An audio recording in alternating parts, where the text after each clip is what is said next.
¿Quién no ha experimentado alguna vez en su vida, o en la vida de otros también, pero especialmente en su vida, que dices una cosa pero haces otra? ¿Cuántas veces otras personas o nosotros mismos creemos y pensamos una cosa pero decimos otra? Es una circunstancia que se suele dar bastante a menudo, con bastante frecuencia, por causa de que somos débiles como humanos. Y por más que nos queremos esforzar en ser más coherentes, siempre hay un momento o varios en que se nos escapa esta debilidad, ¿verdad? Que decimos algo que no es lo que pensamos realmente, que no es lo que creemos. Y esto no tiene que ver propiamente con nada religioso en particular. Pasa con cualquier cosa en la vida. Puede ser una convicción política, puede ser una opinión moral, puede ser un asunto intelectual. Y aquí no estamos hablando de los cambios naturales que todo ser humano tiene en su pensamiento. Eso es normal, a medida que avanzas en la vida, a medida que conoces más, ¿verdad? De lo que me refiero aquí es a esa especie de contradicción inmediata que hay en nosotros entre lo que pensamos y creemos y lo que decimos o hacemos después. Nuestro texto hoy habla de una confesión de fe. Esta palabra, la palabra confesión, generalmente la entendemos bien, no le hemos cambiado mucho el significado. Significa reconocer o decir algo en conformidad con lo que hemos ya dicho o hecho o pensado. Vamos a leer un poco más sobre lo que nos tiene que decir hoy la palabra de Dios respecto a esto. Y antes sí quería dar un pequeño apunte. Y es que la confesión de fe es una palabra que para las iglesias evangélicas se conoce. Desde la Reforma Protestante, que ahora se va a celebrar, las confesiones de fe han sido muy, muy importantes, muy esenciales para mostrar qué es lo que creemos y alejarnos de las herejías. Pero las confesiones de fe no dejan de ser documentos humanos y podemos equivocarnos. Sin embargo, la Escritura hoy nos da una confesión de fe inspirada por Dios mismo. Y es en lo que vamos a meditar. Vamos a leer el texto. Dice así, desde el versículo 1. Hermanos, ciertamente el anhelo de mi corazón y mi oración a Dios por Israel es para salvación. Porque yo les doy testimonio de que tienen celo de Dios, pero no conforme a ciencia o no conforme a un conocimiento pleno. Porque ignorando la justicia de Dios y procurando establecer la suya propia, no se han sujetado a la justicia de Dios, porque el fin de la ley es Cristo para justicia a todo aquel que cree. Porque de la justicia que es por la ley, Moisés escribe así: el hombre que haga estas cosas vivirá por ellas. Pero la justicia que es por la fe dice así: no digas en tu corazón, ¿quién subirá al cielo? Esto es, para traer abajo a Cristo. O ¿quién descenderá al abismo? Esto es, para hacer subir a Cristo de entre los muertos. ¿Mas qué dice? Cerca de ti está la palabra, en tu boca y en tu corazón. Esta es la palabra de fe que predicamos, que si confiesas con tu boca que Jesús es el Señor y crees en tu corazón que Dios le levantó de los muertos, serás salvo. Porque con el corazón se cree para justicia, pero con la boca se confiesa para salvación. Pues la Escritura dice: todo aquel que en él creyere no será avergonzado. Porque no hay diferencia entre judío y griego, pues el mismo que es Señor de todos es rico para con todos los que le invocan. Porque todo aquel que invocar el nombre del Señor será salvo. Y hasta ahí vamos a leer y vamos a meditar en esta mañana. Y os dejo el primer punto por aquí, este que quiero poner aquí, que leéis aquí. Lo he titulado Fanáticos que se justifican. Y ahora me voy a explicar. Desde hace muchos años, nuestro mundo se ha visto inmerso en un nuevo tipo de violencia, en un nuevo tipo de miedo que muchas veces ha dejado mella, también aquí en España, en Madrid concretamente, o en otros lugares como Nueva York, por ejemplo. Todos sabéis a lo que me refiero ya: el fanatismo religioso. Este fanatismo se ha mostrado muchas veces como fundamentalismo o también se ha asociado al terrorismo religioso. A nuestra mente suelen venir imágenes de un credo en particular cuando pensamos en el terrorismo religioso. Pero, como digo, asociamos muchas veces este terrorismo religioso a un credo en particular. Pero ninguna creencia, ningún tipo de fe, ningún tipo de religión es particular con respecto a esto.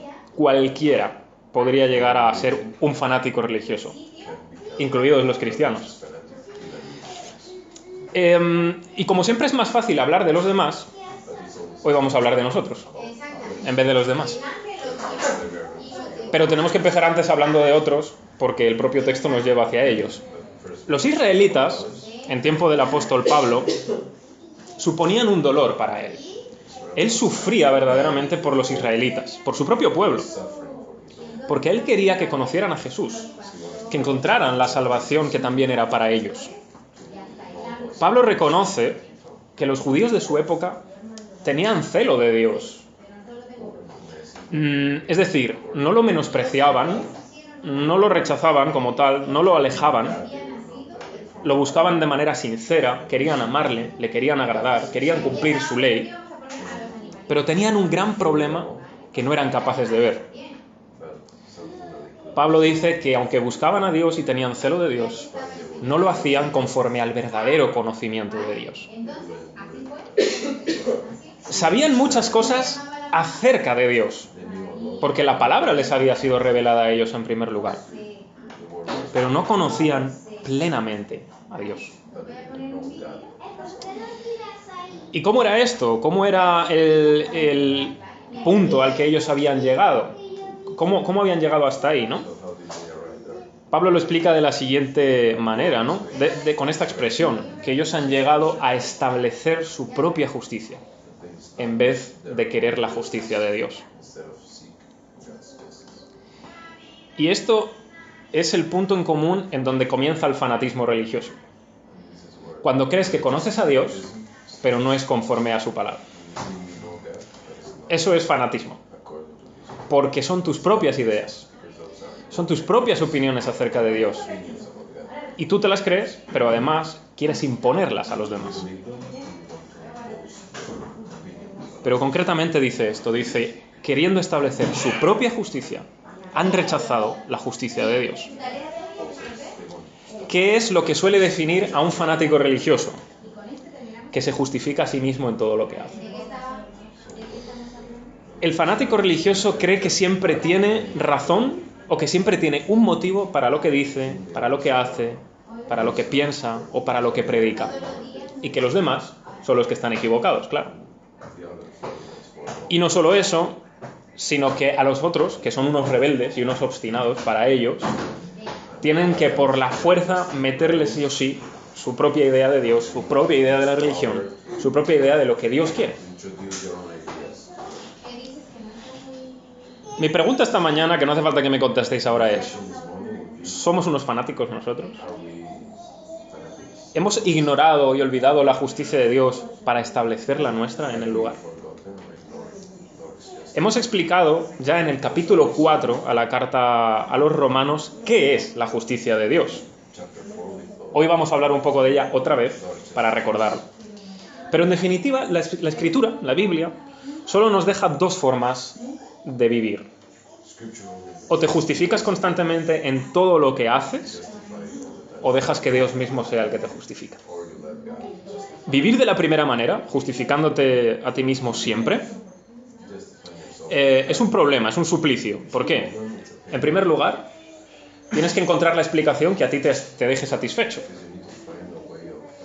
En segundo lugar, tienes que convencer a los demás de que verdaderamente estás justificado en lo que haces. Pero la segunda manera, es decir, cuando Dios te justifica, eso significa simplemente dejar que Dios sea el que nos declare o justos o no. Es decir, vivir en paz con Él. Pero no nos engañemos, o sea, el problema que realmente tenemos, no solo en esta mañana, sino siempre, es un problema de justicia delante de Dios. O vives cumpliendo perfectamente todo lo que Dios ha establecido en su ley, ¿O confías en aquel que es el único que ha podido cumplir perfectamente esa ley?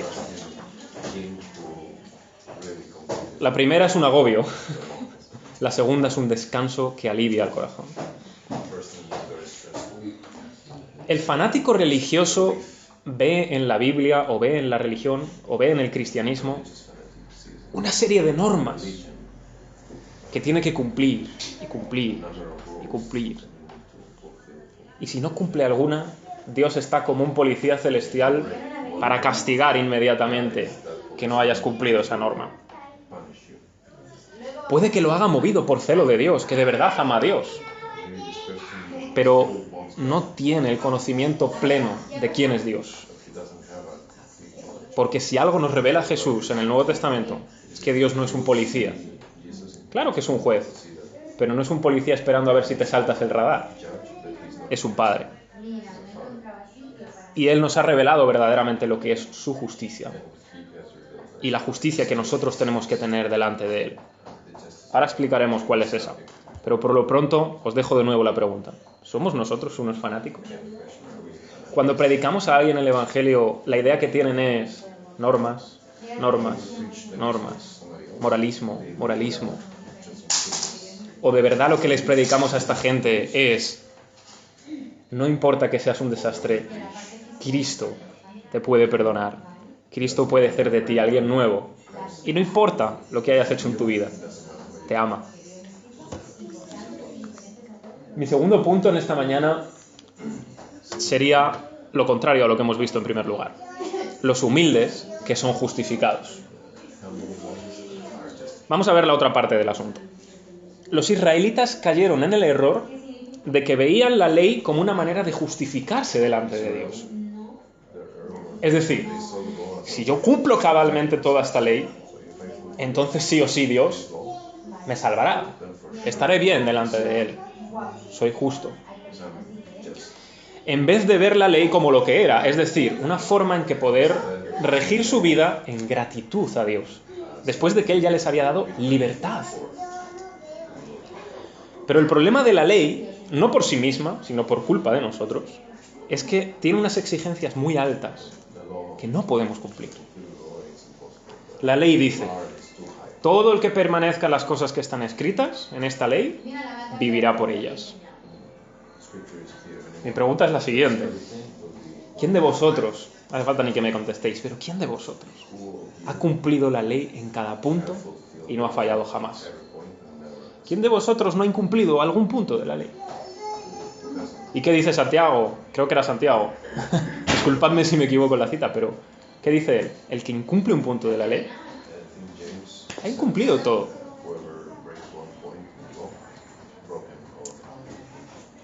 Pablo lo tiene claro. En el capítulo 3 de Romanos dice: no hay justo, ni aun uno. Y no solo eso, sino que en el momento en que tomamos la ley y le cambiamos el sentido, como hicieron los israelitas, ya hemos incumplido con ella. Porque ya no es la ley de Dios, es nuestra idea de la ley de Dios. ¿De para qué sirve la ley de Dios?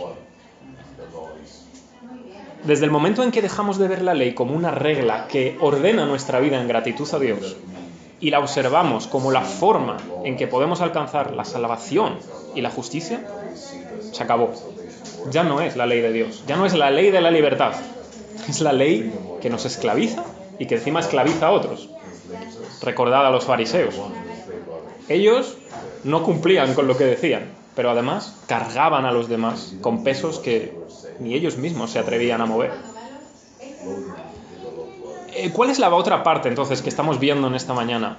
Que Dios ha provisto otra manera, ha provisto otra forma en que nosotros podemos conseguir justicia delante de Él. Aparte de la ley, quiero decir. Y es a través de la fe en Jesucristo. Pablo aquí cita un texto que está en un libro que a veces pasamos de largo, que es el Deuteronomio. Vamos a leerlo, está en Deuteronomio capítulo 30, si lo buscáis por ahí, para que veáis cuál es el texto que cita Pablo aquí. Deuteronomio capítulo 30, versículos 12 al 14. Desde el 11, perdón. 30, desde el 11 hasta el 14. Fijaos lo que dice aquí Dios a través de Moisés. Porque este mandamiento que yo te ordeno hoy no es demasiado difícil para ti, ni está lejos. No está en el cielo para que digas, ¿quién subirá por nosotros al cielo y nos lo traerá y nos lo hará oír para que lo cumplamos? No está al otro lado del mar para que digas, ¿quién pasará por nosotros el mar para que nos lo traiga y nos los haga oír a fin de que lo cumplamos? Porque muy cerca de ti está la palabra, en tu boca y en tu corazón, para que la cumplas. Esto es lo que Dios le dice al pueblo a través de Moisés. Y Pablo toma este texto y nos va a hacer ver que tiene un sentido mucho más profundo, ¿verdad? En su origen, ¿qué viene a significar este texto? Que lo que Dios mandaba al pueblo no era demasiado difícil, no estaba tan alejado como a ver qué esfuerzo tenemos que hacer para ver qué es lo que quiere Dios para nosotros, ¿no? No, Él te ha dado la ley. Mira qué cerca está de ti, en tu boca, en tu corazón. Cúmplelo.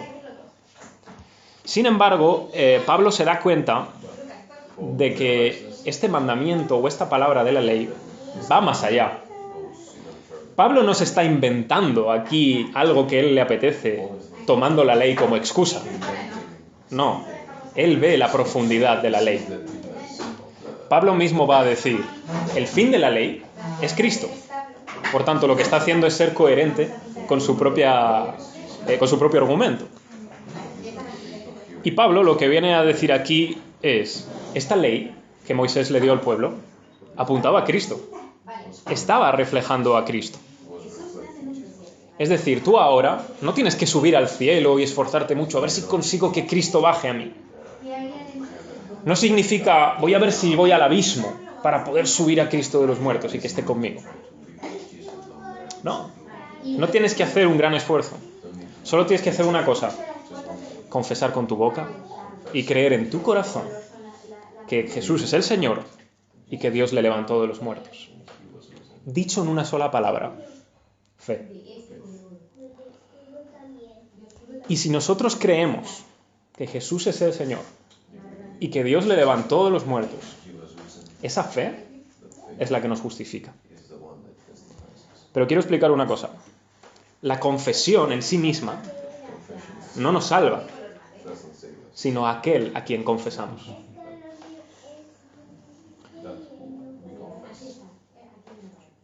¿Y qué es lo que confesamos?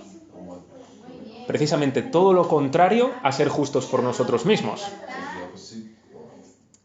¿Y qué es lo contrario a ser justos por nosotros mismos? Que es Dios quien ha hecho la obra para poder salvarnos. Que Jesús, en primer lugar, es el Señor. ¿Qué significa que Jesús es el Señor? Significa que es Dios. La palabra Señor solamente se asocia a Dios.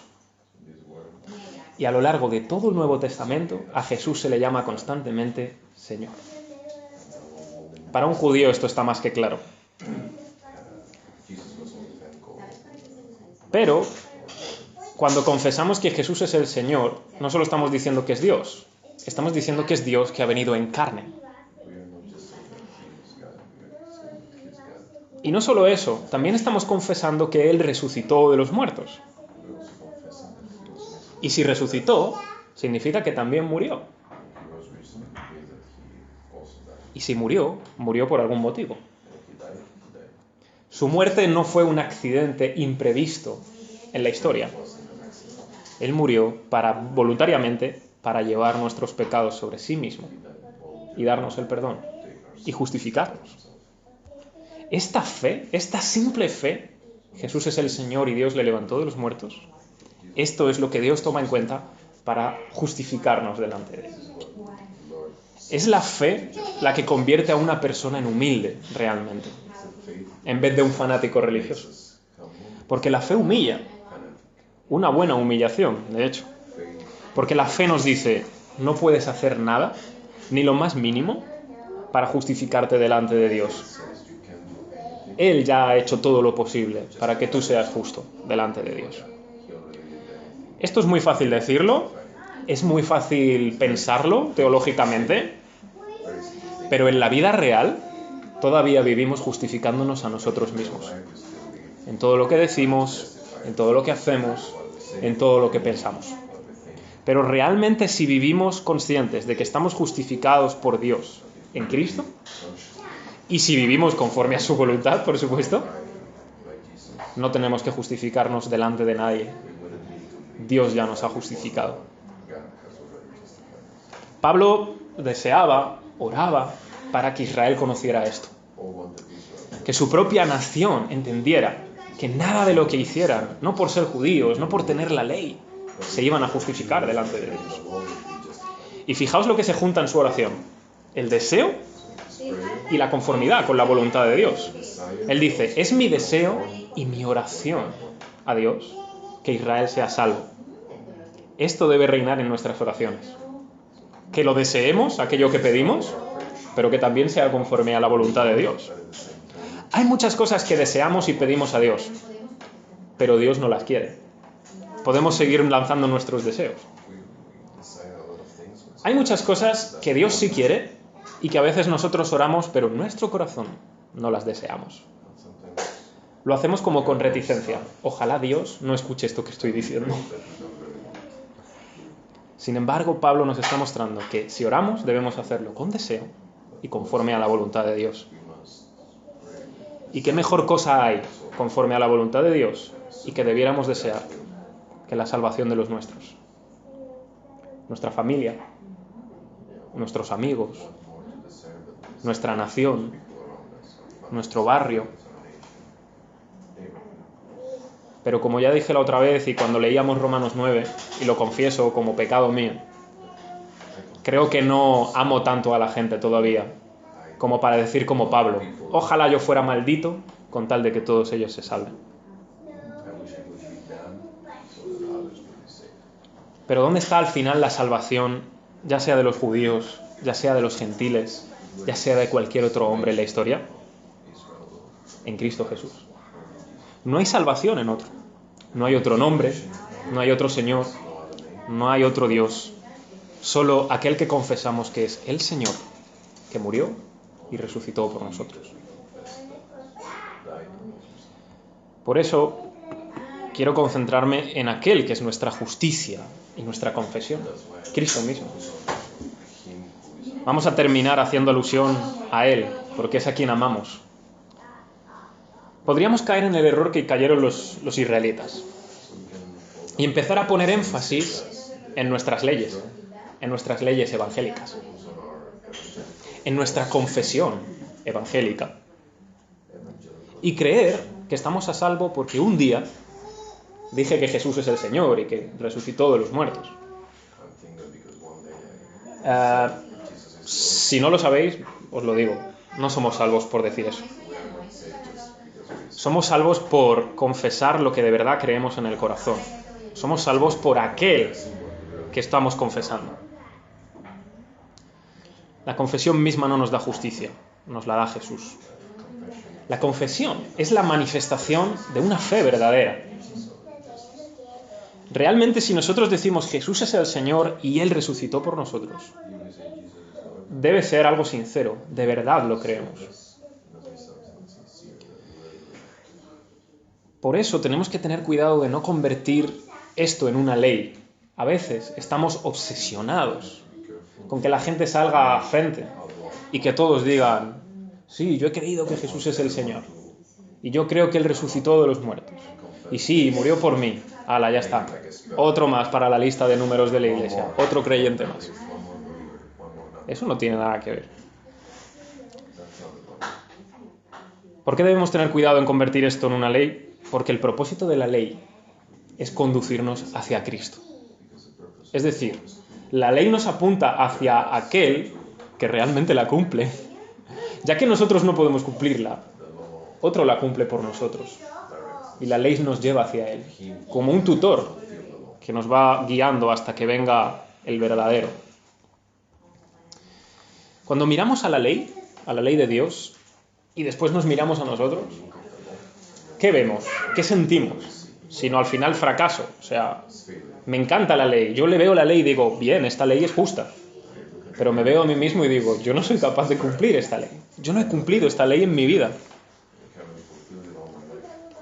Los primeros capítulos de la carta a los romanos dice Pablo, por la ley es el conocimiento del pecado. Es decir, Pablo nos muestra que la ley en realidad es como un espejo. Cuando nos miramos a ella, vemos nuestros defectos. Y eso debería conducirnos irremediablemente hacia Dios mismo. Señor, yo no cumplo esta ley, perdóname. Sin embargo, el israelita se equivocó y dijo, esta ley es justa, está bien, yo también lo digo, ahora voy a cumplirla cabalmente para poder ser justo delante de Dios. Pablo dice lo contrario, tú no puedes cumplir esta ley, corre hacia aquel que la ha cumplido. La ley, además de ser una expresión de la justicia de Dios, va mucho más allá. No solo es justa en cuanto a las leyes que prescribe o sus castigos, es la expresión de su justicia porque Cristo mismo la cumple, la encarna. En segundo lugar, tenemos que entender que invocar el nombre de Jesús es mucho más que simplemente mencionarlo, decirlo y ya está. Invocar a Jesús es como si te estás cayendo por un precipicio y de repente ves algo a lo que aferrarte y es el último lugar donde te puedes aferrar antes de caer. Eso es invocar el nombre de Jesús. O te aferras a Él o se acabó. Estás en perdición. Es reconocer que no tenemos nada más, nadie más a quien sujetarnos, nadie más en quien confiar, nadie más en quien poner toda nuestra fe. Él es nuestra esperanza. Él es nuestra seguridad. Él es verdaderamente nuestra justicia delante de Dios. En último lugar, la fe implica reconocer que Jesús es, ya lo he dicho, pero lo vuelvo a repetir porque es la confesión de fe inspirada de la Biblia, que Jesús es el Señor, que murió y resucitó por nosotros. Y esto es lo asombroso del Evangelio, que Dios, haciéndose hombre, no solo cumple la ley que nosotros no podemos cumplir, sino que además carga sobre sí mismo el castigo de esa ley. ¿Y cuál es el castigo de no cumplir la ley? La muerte. Dios mismo se hace hombre para morir. Y la muerte que está llevando en la cruz, Isaías, el profeta Isaías dice, ese es el castigo de nuestra paz. El Señor cargó sobre él el pecado de todos nosotros. Por tanto, cuando Jesús muere en la cruz, está tomando la maldición de la ley, poniéndola encima suya y padeciéndola y sufriéndola, para que nosotros recibamos la bendición. Y no solo eso, sino que también está venciendo la muerte. Porque aquel que es la vida, y la muerte no podía retenerle, está matando a la muerte por su propia muerte. No solo eso, sino que Él está destruyendo a aquel que tiene el imperio de la muerte. Es decir, el diablo. Está aplastando su cabeza. Está cumpliendo la promesa de Génesis 3. ¿Y cómo lo vence? Resucitando al tercer día de entre los muertos. Por tanto, eso significa que cuando Él resucita, Dios está diciendo, la obra que yo he hecho está completa. Lo que yo he hecho es lo único que vale para que vosotros podáis tener salvación, justicia y perdón. ¿Cuál es la confesión de fe, entonces? Que la Escritura, la Biblia, nos está diciendo que debe ser principalmente la que debemos confesar con nuestra boca, la que debemos creer en nuestro corazón. Que Jesús es el Señor, que murió y resucitó por nosotros. Puede que salgamos hoy de aquí y nuestra vida siga siendo muy incoherente. Y que lo que hagamos y pensemos siga siendo contrario a lo que decimos después. puede que todavía luchemos con intentar ser más coherentes entre lo que creemos y pensamos y luego decimos o hacemos. Pero aún así, aún así, en medio de todo nuestro desastre, podemos tener seguro, podemos confiar plenamente en que aquel que es el Señor que murió y resucitó por nosotros, nos va a salvar. Que su justicia ahora es nuestra. Que su salvación es para nosotros. Que su vida ahora es nuestra vida. Y me gustaría terminar orando para que el Señor nos ayude con esto.